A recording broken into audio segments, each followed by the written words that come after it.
Hey guys, what it is Yo Girl Cadillac. Yes, I am Cadillac Dixon. I'm the Draw My Life Prison Wife. I'm the legally blind artist that is rapping and painting for justice, hoping to see justice before all fades to black. Yeah, it's your girl Cadillac. Anyways, today I do have a guest with me, and he is going to do the review of the movie that we seen last night, the Whitney Houston story. So here we go, guys, with no delay. Okay, we got my cuz. This is D underscore Almighty Mac, and I'll let him. This is Dion. We'll let him take it from You here. know Dion work died? Oh, I thought I heard that. I was like, no. That was I know last she was week old as then. ever, but dang. That was. But last hey, y'all, week. what's up? This your boy Mighty Mac, and I am back with this review for the Whitney Houston movie. Y'all understand? I think it was called, y'all know, I think it was a bit controversial because they was like, at first, they changed the name to Whitney Houston. I Want to Dance with Somebody, because it was I Want to Dance with Somebody at first, and then they So why they have to do that? I don't know, I guess for it to sell. Like, we didn't know I Want to Dance with Somebody was about Whitney. Like, I'm blind, and I knew that when I heard the title of it. I was like, oh, that got to be about Whitney Houston, because that's her song. But anyway, yeah, y'all. So we're going to do a quick review, because we out here late. Well, it ain't late night, but, it's 8 o'clock, so let's... Well, it's late for me, because I'm usually in the bed at like 9, but I took my little nap or whatever when I got out of dialysis, so... But yeah, where do we start? So you just doing a review of the movie, and then I guess your thoughts at the end. Y'all know I didn't get to see this whole movie. I'm just do my thoughts. I'm gonna do a review and tell a little bit about the movie, but I'm gonna just do my thoughts on the parts that I can remember that kind of stood. It was a few parts that kind of stood out to me that kind of like, because that was a long movie, y'all. That movie was like almost 3 hours, so I did listen to it from beginning to end, even though we had a baby in there, and she was loud. She was louder than Whitney. I don't know if they was in a vocal competition, but baby, Whitney was winning. You hear me? But no, she kept getting loud every time she hear Whitney sing. The baby was getting happy. So the first part, I do want to touch on the singing. The singing was amazing. Like, I don't know who that girl is because I can't see her physically, but you got to tell them why, in case they haven't seen you. If this is the first time they're meeting you, why couldn't you see her? Oh, because I'm blind. I just said that. Oh, you did? Yeah. I didn't know you said that. Oh, I'm blind. But y'all, I couldn't physically see her. But from what I heard, they say she giving Brandy tease. So yeah, she looked just like Brandy Norwood to me. Yeah, but somebody said the lady was ugly. I'm like, what y'all saying about Brandy? No, she's not ugly. Brandy not ugly. Like, Whitney was gorgeous. Yeah, she was gorgeous. I did have sight before, y'all, so that's how I know. But she was gorgeous, and the singing, you could. So the young lady did lip sync over Whitney's vocals in some of the parts. You could tell. But you could tell whoever that girl was who played her. I should have looked up her name so I could tell y'all. But for now, we just gonna call her. Let's Google her name. Whitney? Let me see. Let me Google her name real quick. I Want to Dance with Somebody, the movie. Apple Music will search for it. For who was the actress that played Whitney Houston, I Want to Dance with Somebody film. Check it out. Which one? Is giving me 3 options. Voiceover off. Yeah, y'all, that was the one that was on the, that wasn't her. They said she did a better Whitney than this girl. Well, maybe acting-wise, but I'm going to say something about that, What is her name? I don't see it. It's just showing me clips. Well, but yeah, y'all, so her name was Naomi, y'all. We're going to go with Naomi. That's her name, Naomi Aki.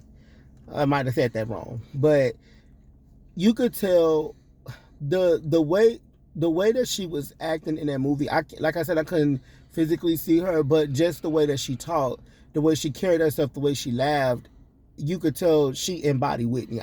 She had to study her a very, very, very long time to get that, because it was almost like if I was listening to Whitney herself.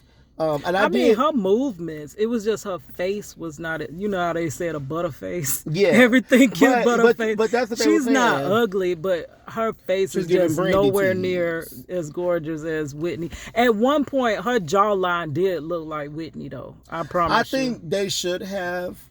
I did watch the biopic or the biopic, like they say. We watched the biopic with Yaya, the one that came on Lifetime, and I did have sight when I seen that one.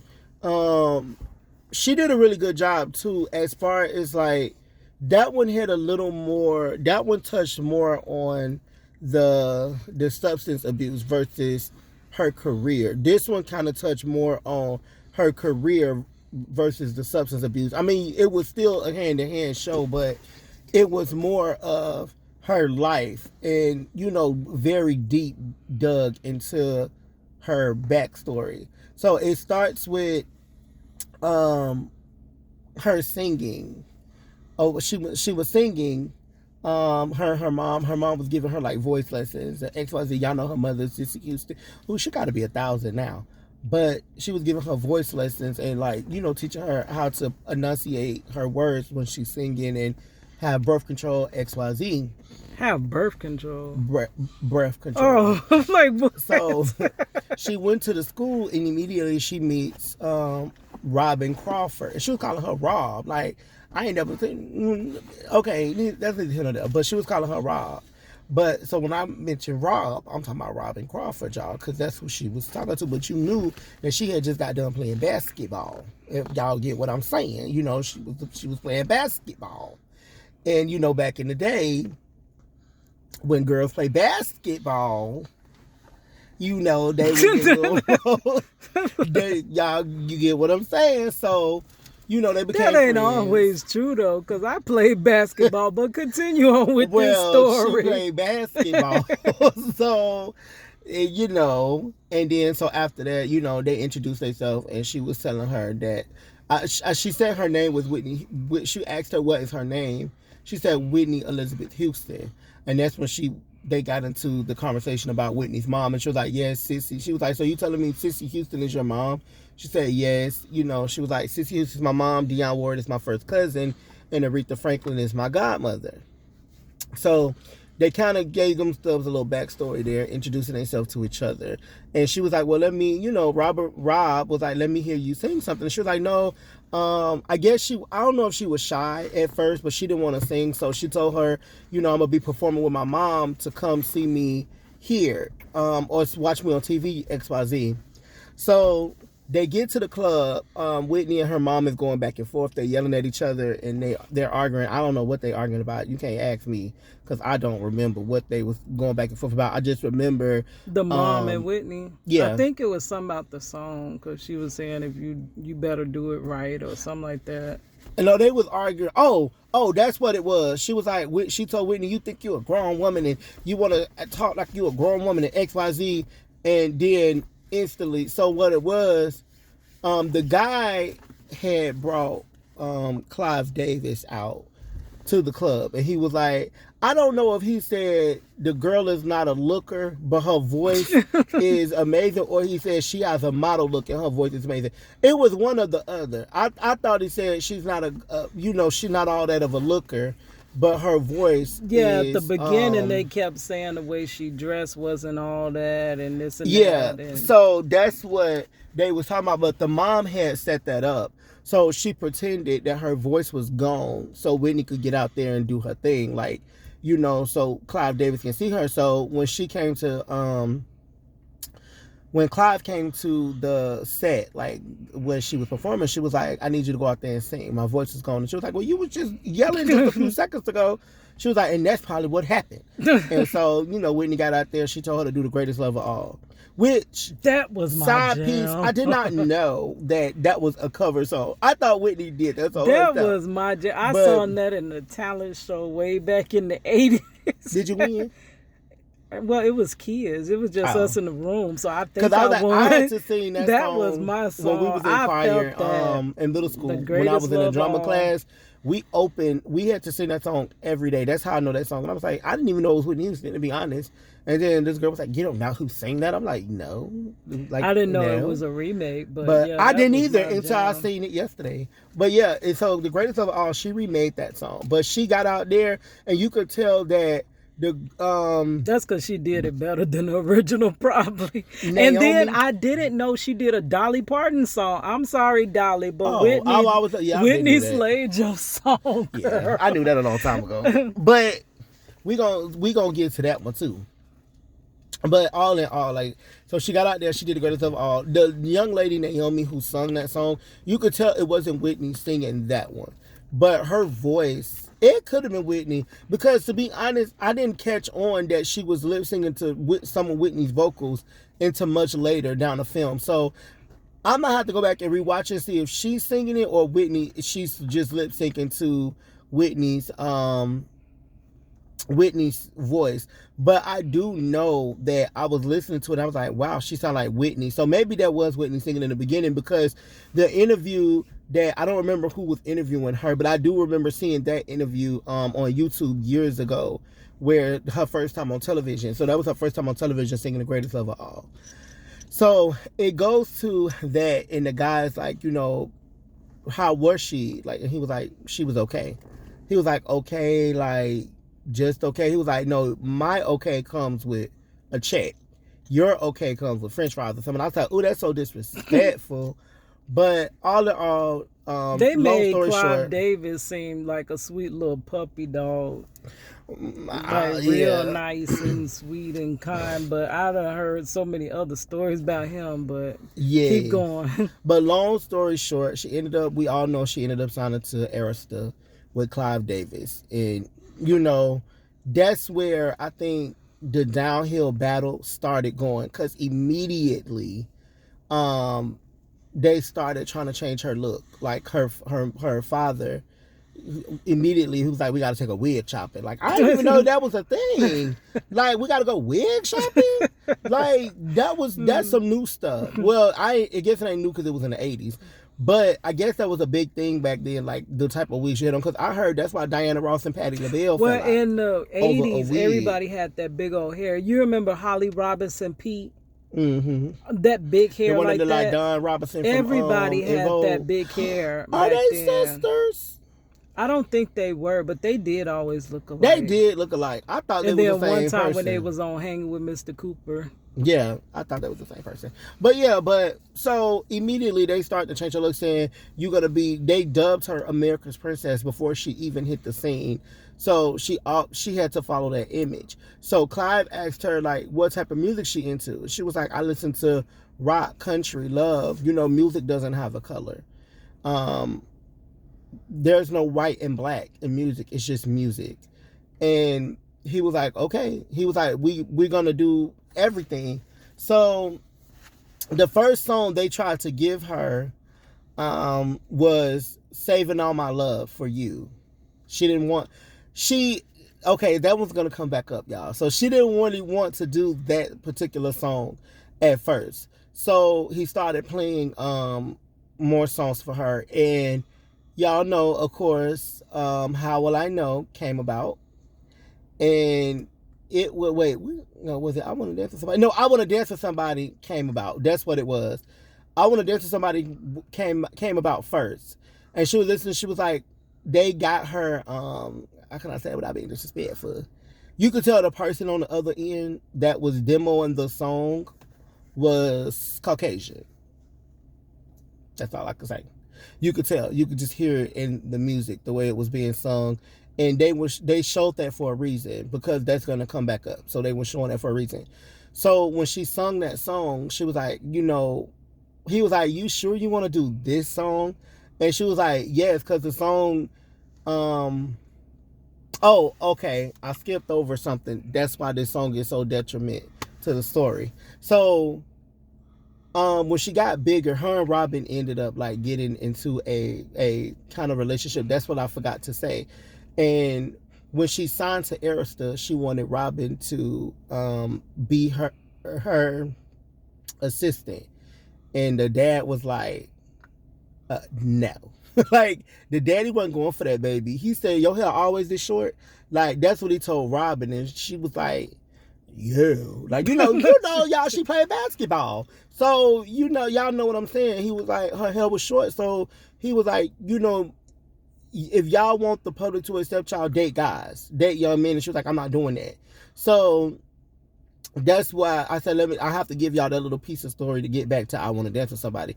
So she couldn't be with her, pretty much. She had to date a guy for the spotlight. So she was like, the song is about wanting to dance with somebody who loves you and who you love and who loves you back for you, and you want to feel something with that person, but you can't. So they kind of insinuated that she was recording that song for Rob or Robin, whatever, that's what they was trying to insinuate. But in the background, you also hear, as that song is playing, it switches from as they trying to find her image. The song is getting bigger and bigger, and then you hear her in the background recording Saving All My Love for You. What was that other one?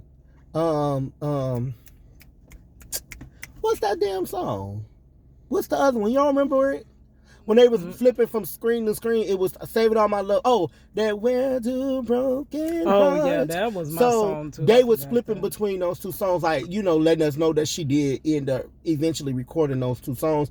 But I'm stuck why they didn't make Saving All My Love a bigger part of that movie, because that was one of her biggest songs.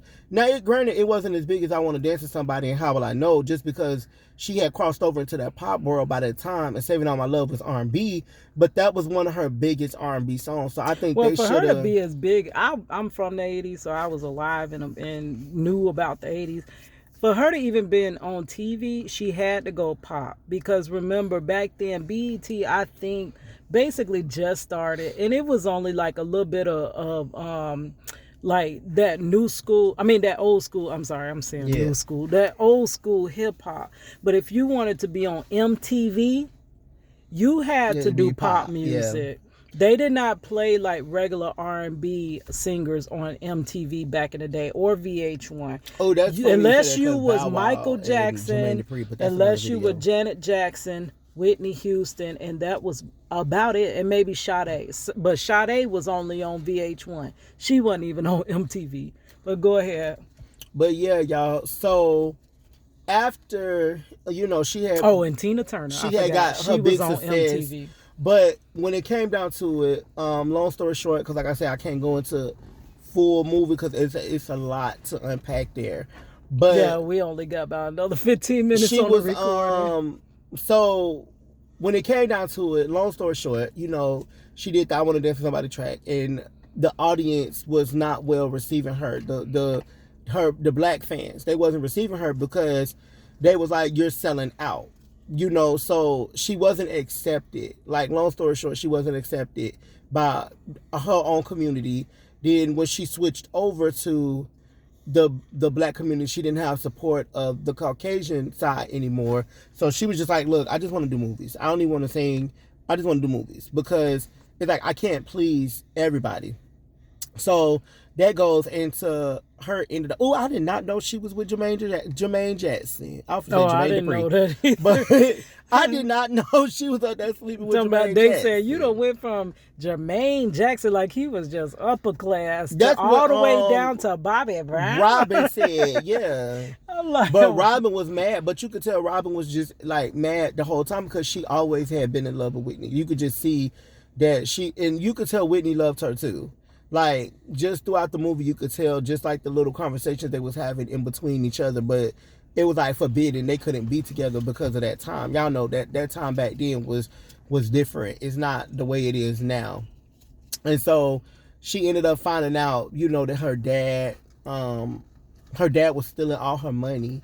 And one thing I didn't like about the movie too, when they made it seem like the dad was like, I'm gonna sue you, and then he just up and died. That didn't happen in real life. So when he did tell her he was gonna sue her for $100 million, he lived for about a year or two after that. He actually did pursue suing her. He got lawyers and all, but when he died, it was in the middle of the lawsuit, which the lawyers tried to proceed on.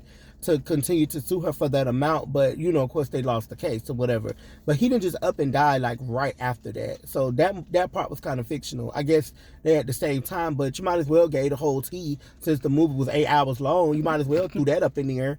But and it just showed a brief about the relationship between Bobby and Whitney. It really didn't go into deep, like I said, full-blown substance abuse, but it was showing he himself was kind of abusive. Yeah, he was a little aggressive. He didn't like Robin. Robin didn't like him. They didn't like each other. So, but she was saying like she was the only one really was trying to reach out and give Whitney help until Clive Davis had to step in. But she was from what the movie said. Now I don't know if that what happened in real life, but she literally looked like she was the only one trying to get Whitney like help. And after her daddy spent all her money, like she had to work like to try to get that money back. Like he kept, the more she made, the more she spent. He was passing out debit cards literally to her account.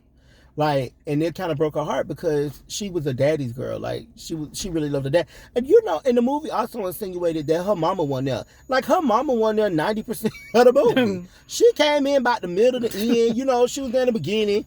But that was about it. But, they was insinuating that the mom wasn't there. I don't know. Like, it just showed her dad there. Maybe they just showed her dad because he was the manager.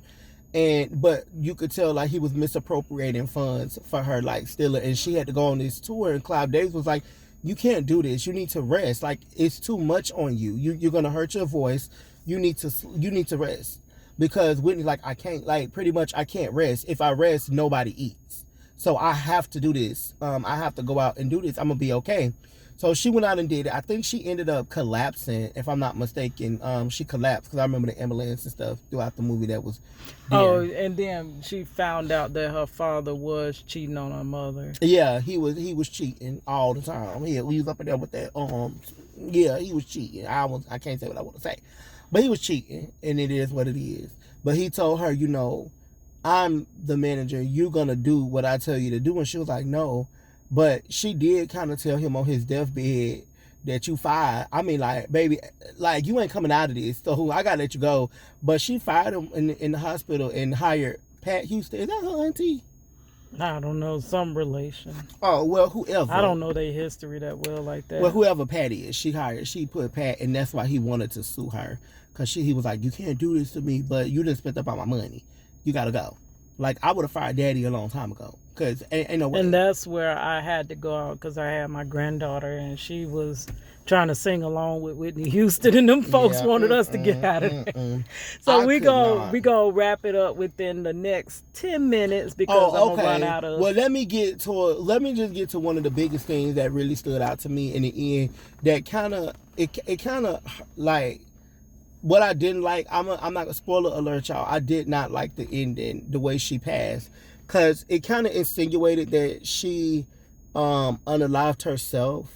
Like, if you watch the movie, you see that, we all know about the guy in the audience that was like, can I get an autograph? And she went to sign a book and the substance was in the pen, the autograph pen, it was in there. And, she passed him his money and whatever. Through autograph. That's how she used to get her substances.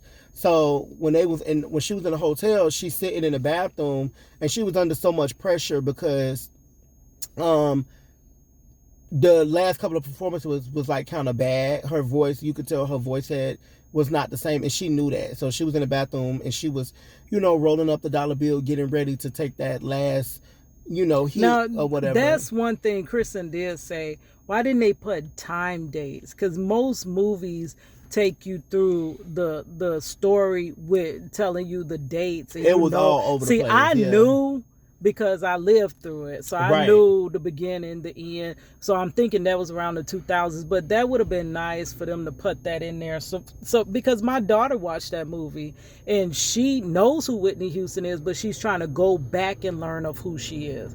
You know what I mean? Mm-hmm. But see, I'm a Whitney fan, so I followed all of that. So they should have put that in there because Whitney gonna have fans from now to just like Elvis. Like, yeah, but she was crying in the mirror, like she was crying and she was singing, when I think of home, I think of a place. And it just, I'm like, why would she cry? Like, did she know she was finna pass at that moment? Like, it's a lot to unfold there because it doesn't make sense. Like, they made it seem like she knew she was finna go or she was trying to unalive herself. That's what I didn't like. It was a insinuation. But all in all, y'all, we do know about the substance with Whitney overall, but people don't really take the time. We know the outside shell, but people never take the time to see the inside of, you know, the backstory of why she was doing what she doing. And to be honest, if you look at that movie, you could tell Whitney just was not happy. All she wanted to do was sing and be herself, but she couldn't. Like, she was in love with Robin, but she couldn't be with Robin because it wasn't accepted. She wanted to do all types of music, but she couldn't because it wasn't accepted. She just wanted to be herself, but herself wasn't accepted. So the substance was her freedom. Like, she escaped everything. And, you know, y'all know, baby, y'all know when Whitney was on that substance, Whitney was fun, baby. She was goofy, she was funny, she was loved. I mean, not the dad, the brother was the one. The brother, yeah. And in the that's movie, what I heard from that she got a brother. No, that's what they did show her go in the room with her brother when her mother and father was. Oh, they were fighting. Yeah, he was like, okay, I do remember that part. But that was it. I don't think you seen the brother after that. But it's just it's crazy. Now I don't know allegedly, but that's what I heard through other stories. Society puts different stipulations on you that you just can't uphold. And I think Whitney's voice, like, people don't understand, singing is a blessing and a curse. And her voice outdid itself sometimes. That her voice was just immaculate. Like, it's no other mezzo soprano out there that would be able to come close to. Oh yeah, and they did that. To what she did. And so, oh yes, that was the Dolly Parton song, right? Yeah, yeah, Dolly, I'm sorry, but yeah, it was she got you on that. Couldn't outsing no damn Whitney Houston. I'm so sorry, Dolly. I got that cake though. You know, Dolly Parton got cakes. Yeah, one of my subscribers said that they wanted to see that little Dolly Parton cake cook, so we finna bake that Dolly Parton cake. Here it is. Juju got it right here. But Dolly, I'm so sorry. Whitney had but yes, but it was overall, I give it out of 10. I'll give it a 7, just because you know, I didn't. The ending just took me to another place that I did not like. Like, you know, with like the insinuation, like I didn't like that. And it looked like that only Clive Davis and Robin, like I said, was trying to help her and get her help, but everybody knew she was like Bobby. Everybody knew she was going down, and nobody was like, "Hey, this need to stop." You know, this need to stop. They had to arrest her, and I know she got arrested. They had to arrest her. They had to so I think it's called, is it Baker Act? Whichever one it is, you know, I don't really know about them terms because I don't use that to have somebody. It's having somebody committed against their own will. Oh, like what they did to Britney, almost. Yeah, sort of, but they had to get her rehab, so she had to be Baker acted, I guess. I don't know, Baker acted, whatever it's called, but y'all know what I'm trying to say. They had to actually have that done to her because she wasn't willing to go to rehab. So in order to get her rehab, they had arrested her, and I think it's crazy because I think they arrested her at the daddy funeral. Like, right now, I didn't get to see. I think they arrested her right after. Every time Princess act like she was finna be quiet, and I get ready to walk back in the theater, she say she start back hollering. I think it's probably because it was dark. She not used to it. But she was getting happy when Whitney was singing, like when it was all the musics and stuff like that. She was. I ain't gonna lie, y'all. When y'all go see that movie, it's going to take y'all back. Yeah, the music make you feel good. Was just like, and then they was replaying that I Want to Dance with Somebody. I remember watching that video on MTV, like back when that came out. I was a little girl. Me and my sister used to put towels on our head to act like we had that long hair, because we had hair that was short like a little scallywag. Ain't got no hair in the back. But she had that long, beautiful curly hair that now we know is a wig. A wig, yeah. That's why we couldn't have that hair like that. But we sure tied towels around our head and act like we had the same hair, girl. How will I know? That was my jam. Yeah. I So, like that, but I like the pop songs. But I don't know. yeah, they classics now. I They wouldn't are. even knew that they considered that not to be And R&B. y'all, she turned down a Babyface song, like, but it came back years later, when her husband was cheating on her or whatever. That song, why does it hurt so bad? That song, like, Babyface tried to get her that song like years before she actually recorded and then they it. did that. You and a friend went out to eat. Yay! Only two of y'all had dinner. Yes, that was It's not that right. is She had that 1998. little I short think bob, baby. I was in high school. That took me right on back to high school. Yeah, she had her little short bob and that little black thing around her neck. And I'm surprised they didn't even show Waiting to Exhale. But y'all, or none of that either. and this is a big part to that song too. I knew she was, Clive knew this was one of the times he knew that she was, strung out, because she showed up at his house like 3 o'clock in the morning talking about, you got any? And he was like, any what? Oh, and yeah. then he was like, Any he music. was like, she said, any music. And he was looking at her like, girl, what you talking about? But he was like, I heard it. She was like, play it for me, Clive. But I think at that moment he knew she needed help, because it was just like, it's Whitney. It's 3 o'clock in the morning. You talking about a damn song. But they was insinuating that Clive had got a little pool boy or something, because some worker was around the house with Clive, and then because him and his wife had got a divorce.